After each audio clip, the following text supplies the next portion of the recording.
Welcome, hackers. Today we're going to take a look at a battle with the ancient green dragon. In a previous video, linked above, we compared the 2014 versus the 2024 version of several animals in the back of the player's handbook, as well as the ancient green dragon that was leaked earlier this year. Many of the comments discussed how powerful the green dragon was and what strategies it might use. So we're going to test it out. I created a party of 4 level 20 adventurers, very basic adventurers, a fighter, a rogue, a cleric, and a wizard. I outfitted them with all of their spells, as well as magic items, as suggested in the player's handbook for 20th level characters. Now we have to make some assumptions going into this battle. The first one being that the dragon is not in its lair. Since the monster manual isn't out yet, we don't actually know anything about what happens in the lair. All we have is the ancient green dragon's stat block. The second assumption is that the players don't know that they're going to be fighting an ancient green dragon. If the players knew ahead of time that they were going to be fighting the green dragon, then they could easily take spells and buy equipment and stuff to outfit themselves to make themselves more efficient. For example, in a campaign I ran a long time ago, I had a player preparing to betray the green dragon that they had been working for. So he bought a gem-encrusted bowl worth 1,000 gold pieces so that he could cast Hero's Feast, making the dragon's breath weapon and frightful presence almost irrelevant. So the setup is simply going to be that for whatever reason, the players are traveling through the forest when a green dragon comes upon them and the battle happens. So let's get in and take a look. The first thing that we need to do is roll initiative. So first the fighter, then the rogue, now the cleric, and the wizard, and now for the dragon. The dragon has a +8 to initiative and has advantage on initiative rolls, so we'll roll twice. The dragon got a 12 and a 19. He'll take the 19 +8 for a 27. Now we'll just put the initiative order right up here in the corner so that we can keep an eye on it. Since the rogue won initiative and will be going first and doesn't have any allies up next to the dragon, he will attempt to hide in the bushes and get sneak attack on the dragon.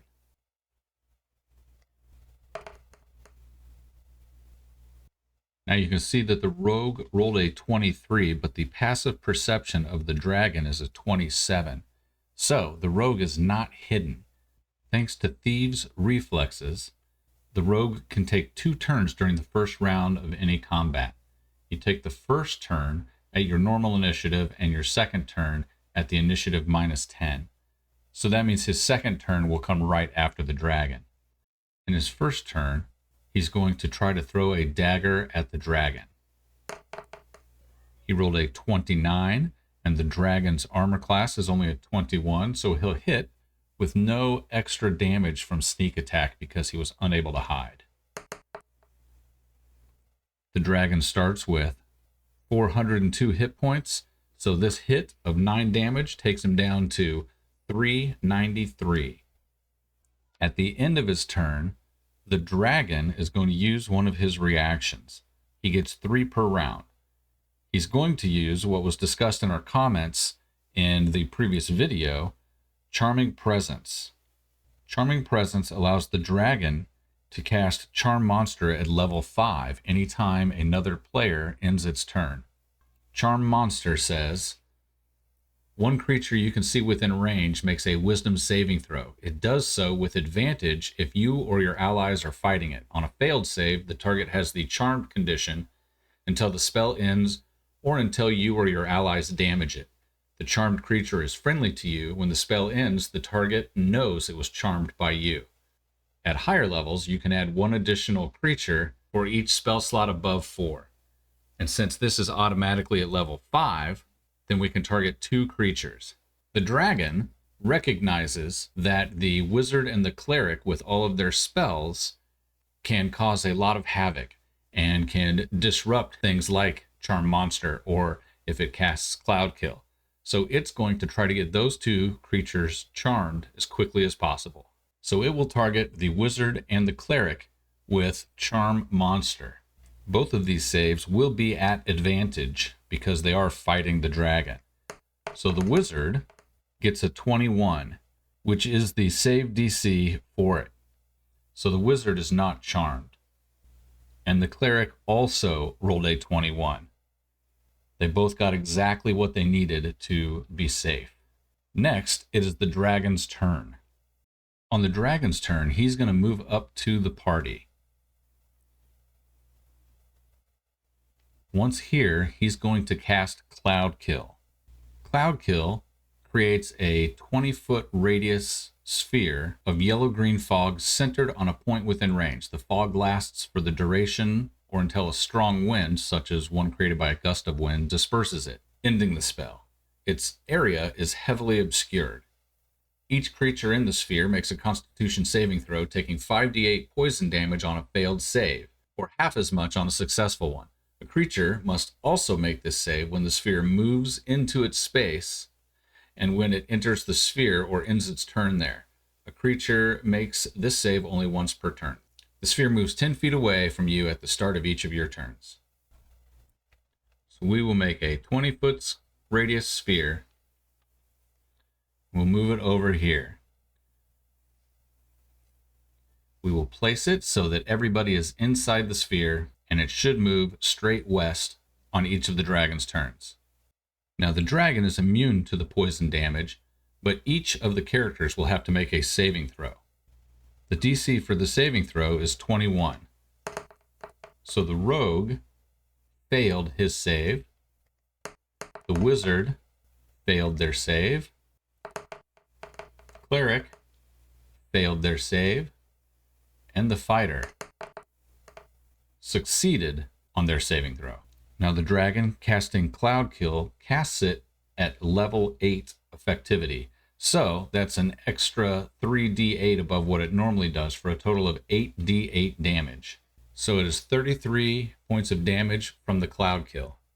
That is going to take the rogue down to 130 hit points. The wizard down to 129 hit points. The cleric down to 210 hit points. And the fighter down to 191 hit points. And that'll be the end of the dragon's turn. Inside of the fog cloud is heavy obscurement, so none of the players are able to see anything. However, the dragon has blind sight and can see everybody just fine. Now, because the rogue gets his second turn on initiative order 19, that's before the wizard, he gets to go again. He starts his turn inside the Cloud Kill, but Cloud Kill doesn't do damage until the end of the round or when you enter it for the first time. So the rogue is going to move around behind the dragon outside of the Cloud Kill. He will then use his Scimitar of Speed, which was one of the items that we gave him, to attack the dragon with a bonus action. The Scimitar of Speed says you gain a +2 bonus to attack and damage rolls made with this magic weapon. In addition, you can make one attack with it as a bonus action on each of your turns. So he's going to use the bonus action to attack with it. However, the dragon is still heavily obscured, so the roll will be at disadvantage. At disadvantage, he still hits an armor class of 24, which is more than the dragon has, allowing him to do damage. But again, since he's in heavy obscurement and has disadvantage on the roll, he still doesn't get any sneak attack damage. However, he rolled a 13 for damage, which takes the dragon down to 380. Now he's going to use his action to ready an attack for when he can see the dragon. Hopefully this will allow him to gain his sneak attack damage in a later turn. Now at the end of the rogue's turn, the dragon can once again use one of its reactions. It's going to keep trying to take out the cleric and the wizard to avoid any big hits from spell damage and to keep them from dispelling anything that he does. So now we need wisdom saving throws from the wizard and the cleric. Since they are in combat with the dragon, it's again at advantage. And once again, the wizard rolls a 21 and makes his save, and a 24 from the cleric. 3 of these saves on Charm Monster from the dragon have been exactly what they were needed. 1 point different, and this could be a drastically different fight. Next up is the wizard. The wizard, on his turn, is going to cast Dispel Magic to attempt to get rid of the Cloud Kill. He'll need to make an ability check with a DC equal to the level of the spell plus 10, which means the DC will be 18. A 14 is not enough, and the Cloud Kill remains in effect. Now the wizard is going to move 30 feet away in an attempt to get out of the Cloud Kill. Now at the end of the wizard's turn, the dragon can take another reaction. Once again, he is going to use his Charming Presence because he really wants to lock down a couple of these players. This time, since the wizard's already gone, he's going to target the cleric and the fighter. First is the cleric, who easily surpasses the DC with a 32, and next is the fighter, who fails with a 14. So now the fighter is charmed by the dragon. We'll signify that by throwing the yellow ring around the fighter. Now it is the cleric's turn. The cleric is going to attempt to dispel the charm on the fighter. This is the reason that the dragon is trying to lock down the cleric and the wizard, because they can easily dispel the effect of the charm monster on them. The cleric will use a 5th level slot, and since it is a 5th level spell, it automatically dispels the charm on the fighter. The cleric will now move out of the range of the Cloud Kill so that it doesn't take any more damage from it. Then at the end of his turn, the dragon will get another reaction, once again attempting to charm the wizard and the cleric. The wizard easily makes the save, as does the cleric. And that is the last of the reactions for this round for the dragon. Now the fighter's going to try something a little different than most fighters and attack 4 times. But then he's going to step outside the box, an action surge, and attack 4 more times. This is very unusual for a fighter who hardly ever would use this tactic. He is using a greatsword with which he has mastery, so even on a miss, he's still going to do a little bit of damage. However, he is still in heavy obscurement, so it will be difficult to see, giving him disadvantage. The dragon's AC is 21, so the first attack is a miss. The second attack is a hit. The third attack is a hit. And the fourth attack is a hit. So the one miss will do 5 points of damage, taking the dragon down to 375. The 3 hits will do 20, 21, and 22. That includes the extra bonus damage from having Heavy Weapon Master. So those 3 hits total 63 more points of damage, taking the dragon down to 312. And the dragon will also need to make 4 saving throws to keep its Cloud Kill active. The first one is just difficulty 10. He rolled a 13 plus 7 on his save for a total of 20. The next one is also 10. The third one is 10. 8 plus 7 is 15. And the last one is actually 11. 11 plus 7 is 18. Cloud Kill stays up. However, the fighter will now use his action surge and attack 4 more times. An 18 will miss. A 19 will miss. A 19 will miss. And a 20 will miss. So thanks to the disadvantage that the fighter had for not being able to see anything, all 4 of those attacks missed. However, he does have graze from the greatsword, meaning that he will do 5 points of damage for each of those. So that's another 20 points of damage, taking the dragon down to 292 hit points. The fighter will then attempt to leave the area of effect. He's going to roll around to the back side of the fight, so he's next to the rogue, which also puts him outside of the cloud kill, and that will be the end of his turn. We are now back to the top of the order with the rogue at the start of round 2. The rogue is in a bad situation because the rogue has disadvantage because of the heavy obscurement from the cloud kill. This means that the rogue can't do any sneak attack damage, and without sneak attack damage, the rogue is not much of a damage dealer.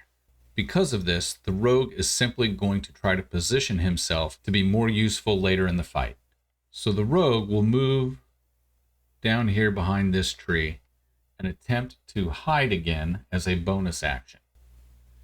A 30 for the bonus action is more than the passive perception of 27 for the dragon. So the rogue is hidden. The rogue is now going to ready an action to throw one of his daggers as soon as the dragon is visible. Next up is the dragon again. At the start of the dragon's turn, the cloud kill moves 10 feet away from the dragon. We had some questions on exactly how this would work and discussed it a little bit in a community post the other day, whether it continues to move in the same direction from when it was initially cast, or whether each round it moves away from the caster based on where the caster is at that point. In this situation, either way, it's going to continue moving west 10 feet. This moves the dragon partially out of the area of effect of the cloud kill, meaning that the rogue can now see him. This allows the rogue to throw his dagger. And since he has an ally next to him and no longer has disadvantage, he can do sneak attack if he hits. And since he was hidden, he has advantage on the roll. A 28 will hit. The damage from the attack is only 8. However, the sneak attack will trigger this time, and sneak attack is 10d6. However, sneak attack can now be altered. By removing a couple d6, several other effects can be added in.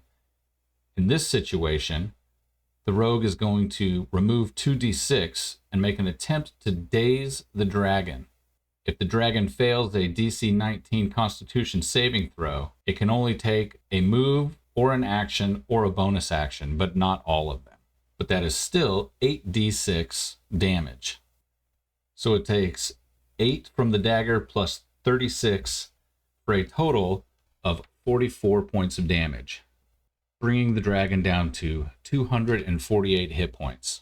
Now the dragon will make the DC 19 con save in an attempt to avoid the dazed condition. The dragon is +7 to its Constitution saving throw and rolls a 16 + 7 for 23 and easily beats the 19 difficulty saving throw. Now, that all happened at the very beginning of the dragon's turn. So the dragon is going to move around the fighter in an attempt to line up its breath weapon on the fighter, the wizard, and the cleric. Its breath weapon is a 90-foot cone,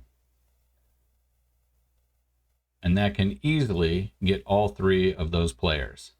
So first, the wizard's Constitution saving throw to withstand the breath weapon. The DC is 22. With a 21, the wizard fails. A 16, the cleric fails. And with a 22, the fighter succeeds. It is 22d6 damage on the breath weapon. So that is 84 points of damage to the wizard and the cleric. The fighter saved for half, so only takes 42. That takes the wizard down to 45 hit points, the cleric down to 126, and the fighter down to 149. The dragon will then move back into the cloud kill so that he is heavily obscured and more difficult to hit. Next up is the wizard. The wizard was badly damaged in that breath weapon and needs to finish this fight quickly so that he doesn't die. With that in mind, he's going to drop a meteor swarm on the dragon. A 40-foot sphere is huge. However, it can be placed in a way to not get any of the players, but to hit the ancient green dragon. So first we will roll the damage. It'll be 69 fire damage and 57 bludgeoning damage. And next we need to see whether or not the dragon saves against the damage. This is a dexterity saving throw for which the dragon has +8 bonus. However, he only rolled a 6, and a 6 plus 8 is just 14 and not enough. So he will take all of the damage, except he has legendary resistance. So if the dragon fails the saving throw, it can choose to succeed instead, which he will do because that's a lot of damage. So the 126 total damage becomes 63, bringing the dragon's total to 185 health. The wizard will then move and try to take some cover. At the end of the wizard's turn, the dragon once again has its reactions available. It is going to attempt another charm to take out the cleric and the wizard. This is another wisdom saving throw at advantage for the wizard, needing a 21, and the wizard has failed. So now the wizard is charmed. Can he also get the cleric? The cleric has +13 on his wisdom save and gets a 30, which is plenty, and so the cleric is not charmed. Next up is the cleric. On the cleric's turn, he realizes that the wizard is charmed and attempts to help the wizard by dispelling it. He will again use a 5th level slot, which is enough to automatically dispel that ability. He will then move in an attempt to not be lined up for any more breath weapons if he can avoid it. At the end of his turn, the dragon will once again use his ability to try and charm the cleric, as well as the wizard again. The cleric gets a 33 and is not charmed, and the wizard gets a 22 and is not charmed. Next up, we have the fighter. The fighter on his turn is going to do the only thing he can think to do and charge in, willing to take the damage from the cloud kill in order to have a chance to attack the dragon.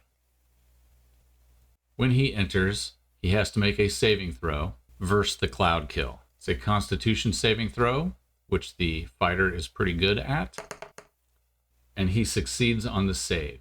So he's only going to take half damage from the 8d8, meaning that he only takes 14 damage, bringing his health down to 135. Now he will make 4 attacks using his greatsword, although again, he is at disadvantage because he is in the cloud kill and it is heavily obscured. He needs a 21, and a 33 definitely hits. That was actually a 19 and a 20 on the dice. And as a champion, that means he has a critical attack. His second attack is a 25 for a hit. His third attack is another 19 and 20 for a second critical of the round. And his fourth attack is an 18 for a miss. So his first attack is going to do 20 damage, and his 2 critical attacks will do 31 and 26. The miss will do 5 thanks to graze, giving us 82 total damage. That brings the dragon down to 103, and the dragon will need to make 4 constitution saving throws in order to keep up the cloud kill. The first one is a 16 plus 7. The next one needs a 10. Got a 7 plus 7 is a 14. The next one is difficulty 15. 15 plus 7 is fine. And the last one is a 13.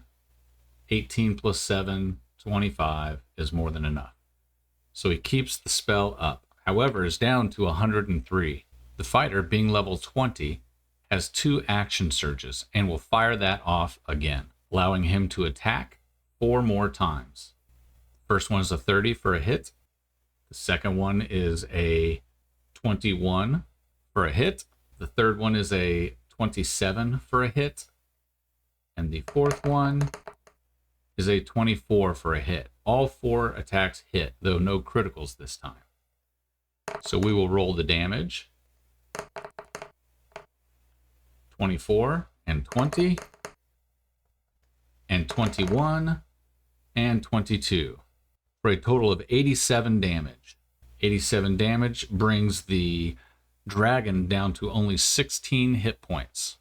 At this point, the fighter would use a bonus action to do a second wind and gain some hit points back, and then also do a tactical shift, allowing him to move half his speed without provoking opportunity attacks.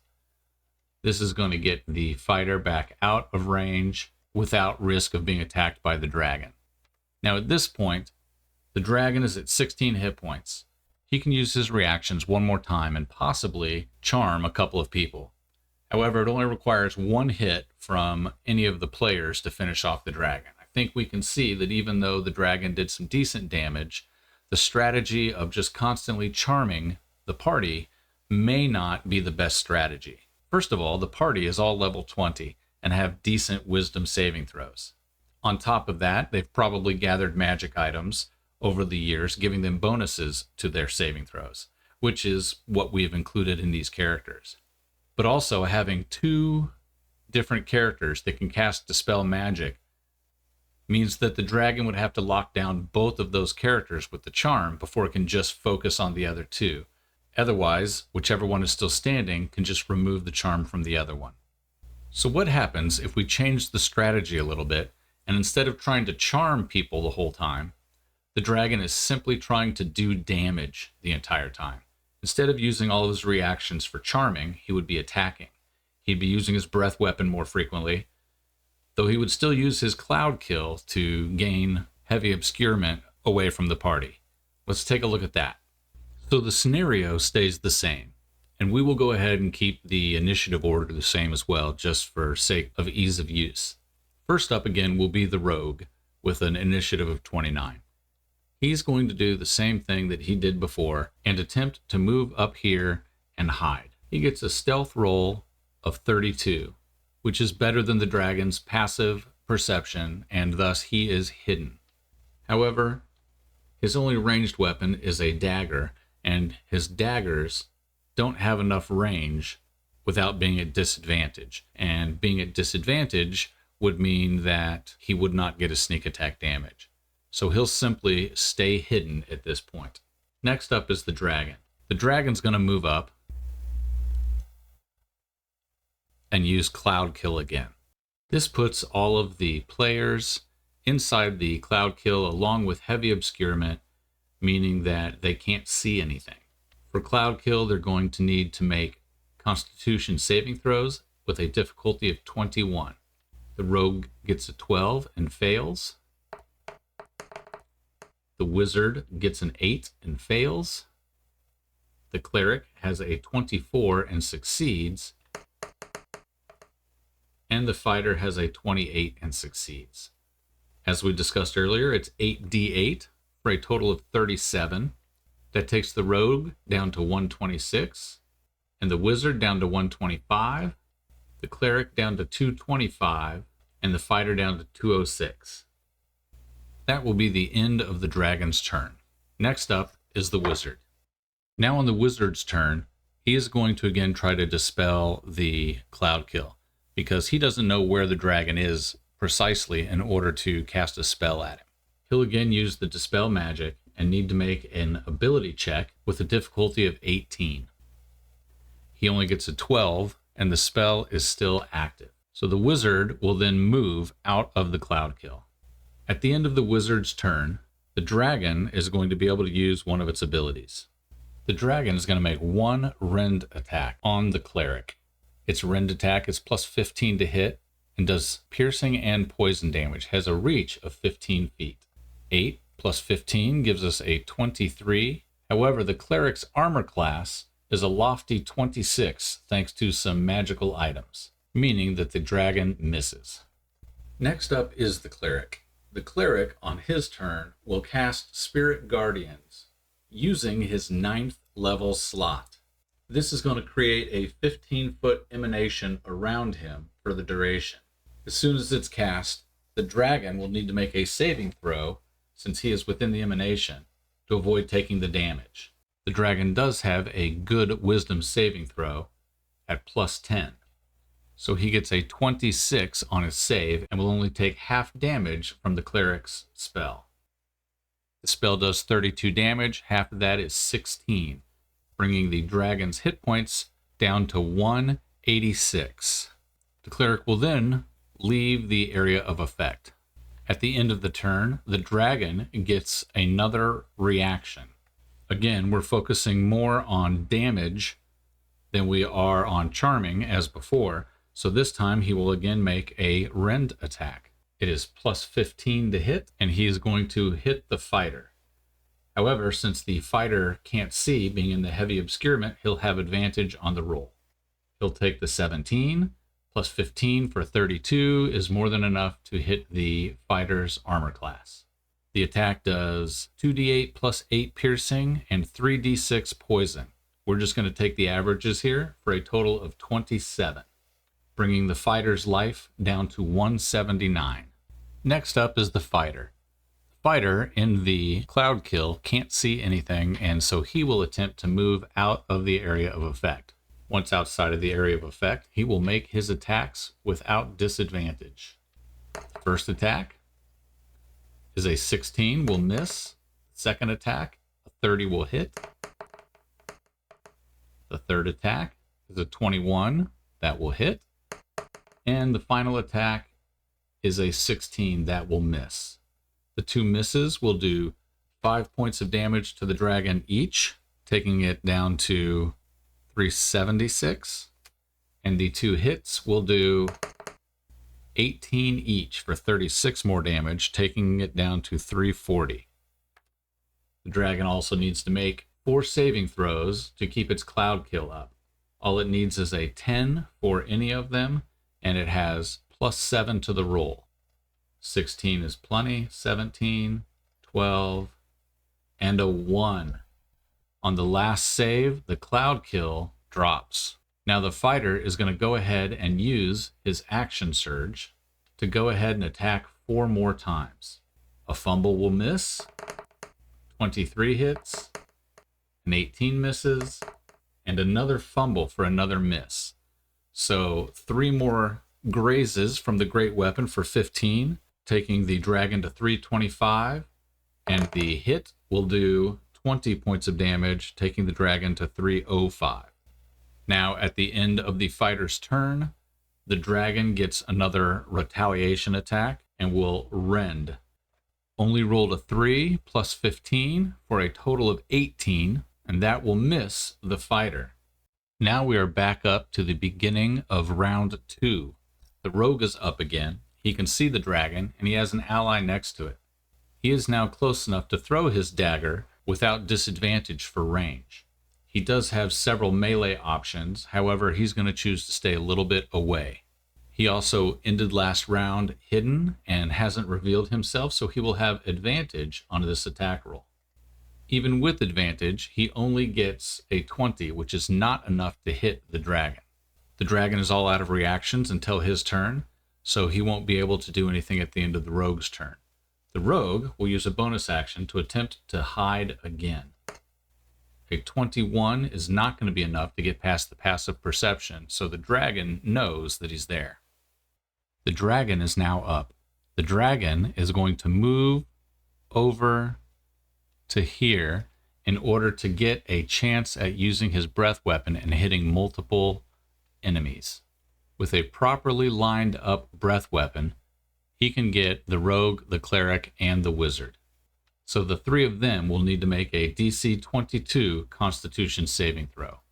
First up is the rogue, an 18 and a failure. Next is the wizard with an 11 and a failure, and the cleric with a 16 and a failure. So they're going to take all of the dragon's damage from the poison breath. And with excellent rolls, he got 116 points of poison damage. That takes the wizard down to 9, the cleric down to 109, and the rogue down to 10. And that is the end of the dragon's turn. Next up is the wizard. The wizard will again use its meteor swarm like it did in the first battle. The dragon will need to make a dexterity saving throw. He rolled a 9. His dexterity saving throw is +8, giving him a 17, which is not enough. However, he will use his legendary resistance to make the save. 83 and 57 for a total of 140, for which the dragon takes half, which is 70, leaving him with 235 hit points left. As a reaction, the dragon can use its corrosive miasma whenever it uses its legendary resistance trait or is hit with a ranged attack. Each creature within a 30-foot radius sphere centered on a point the dragon can see. So let's create ourselves a 30-foot sphere, and we can get every one of the players within that sphere. So all players will need to make a Constitution saving throw. So the rogue's Constitution saving throw, DC 21, is a failure. The wizard is a failure. Cleric is a failure. And the fighter is a failure. So they all fail and take 4d6 poison damage for a total of 17. That is going to drop the rogue. That will drop the wizard. The cleric comes to 92 hit points, and the fighter down to 162. And that will end the wizard's turn. Lucky for the party, the next up is the cleric. The cleric is going to use his 8th level slot to cast a Mass Cure Wounds. He should be able to hit all of the party members, meaning that they will all gain 8d8 plus 15 health, giving them all 44 hit points. The cleric will then move closer to the ancient green dragon in order to get it to enter the range of the spirit guardians and then move back. So the dragon will need to make a saving throw with a DC of 19. It's a wisdom saving throw, and the dragon has a wisdom save bonus of 10. So the 19 plus 10, 29 will be plenty and allow the dragon to only take half damage, which is 15, taking the dragon down to 220 hit points. At the end of the cleric's turn, the dragon is going to use his reaction in order to attack the fighter. Plus 15 to hit. 11 and 15 is a 26. That's enough to hit the fighter for 27 points of damage. After the healing and then the hit, the fighter is at 179 for hit points. Next up is the fighter again. The fighter is going to make 4 attacks with his greatsword. A 20 will miss, 27 will hit, 16 will miss, and a 24 will hit. So the 2 misses will do 5 points each, dropping the dragon down to 210 from the grays. The 2 hits will do 20 and 20 points of damage for a total of 40 more, taking the dragon down to 170. The fighter will then use its second action surge to attack 4 more times. A 20 will miss, 26 will hit, 26 will hit again, and a 22 will hit. That's 3 hits. The damage for the 3 hits will be 17, 20, and 18 for a total of 55, plus the miss for 5 more for 60, bringing the dragon down to 110. At the end of the fighter's turn, the dragon will get 1 more attack in with its reaction. 9 plus 15 is a 24, which is enough to hit the fighter, doing another 27 points of damage, bringing the fighter down to 152. Next up, we have the rogue again. This time, the rogue is going to again try to throw a dagger, simply trying to get a little bit of damage onto him and use some of his sneak attack abilities. He rolls a 28 to hit, which will hit, doing 10 points of damage from the dagger. Then on the sneak attack, he can do 10d6 more. He is again going to spend 2d6 to try to daze the dragon. So it will only be 8d6 sneak attack damage for another 28, taking the dragon down to 72. Now the dragon needs to make a DC 19 Constitution saving throw to avoid the dazed condition. At only +7 on con saves, That's a 16, meaning that the dragon is now dazed. The dazed dragon will only be able to do a move, take an action, or take a bonus action. Next, it is again the dragon's turn, though he is dazed. So let's see if his breath weapon recharges. With a roll of a 3, it does not. This might be a good opportunity for the dragon to cast its second cloud kill. He's going to put it right on top of him and the fighter so that nobody else is able to see him. This will cause the fighter to need to make a saving throw to avoid 33 points of poison damage. Fighter makes a con save with only a 17, which is not enough, and will take all 33 points of damage. And that is the end of the dragon's turn. Since he was dazed, he can't move or do any other actions. On the wizard's turn, he's hesitant to cast any area of effect spells because he's not sure where everybody is within the cloud. So he is going to try to help his party members by dispelling the cloud kill. This will again have a DC of 18, and he was unsuccessful.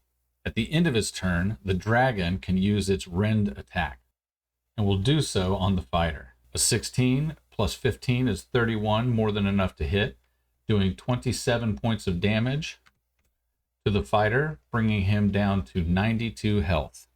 Next is the cleric's turn again. The cleric will move in closer in order to catch the dragon in its spirit guardians and then move back out.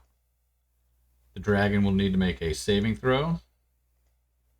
15 plus 10 gives us a 25, which is enough to make the save, meaning that he only takes half damage from the spirit guardians.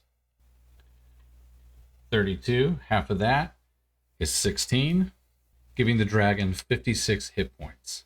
He'll then cast a 7th level Mass Cure Wounds to heal up more of his party members. 57 healing to his party members gets everybody fairly healthy. The dragon will get one more chance to attack and attack the fighter. A 7 plus 15 gives us a 22, which does hit the fighter, doing 27 more points of damage. And then on the fighter's turn, he attacks 4 times. 32 will hit.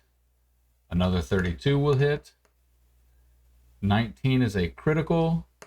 And a 27 will hit.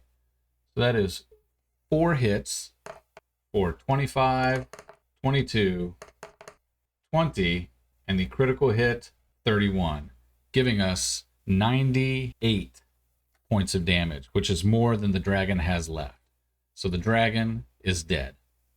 So that is what our fights with the green dragon would look like. Now, I've made some mistakes along the way that I recognized.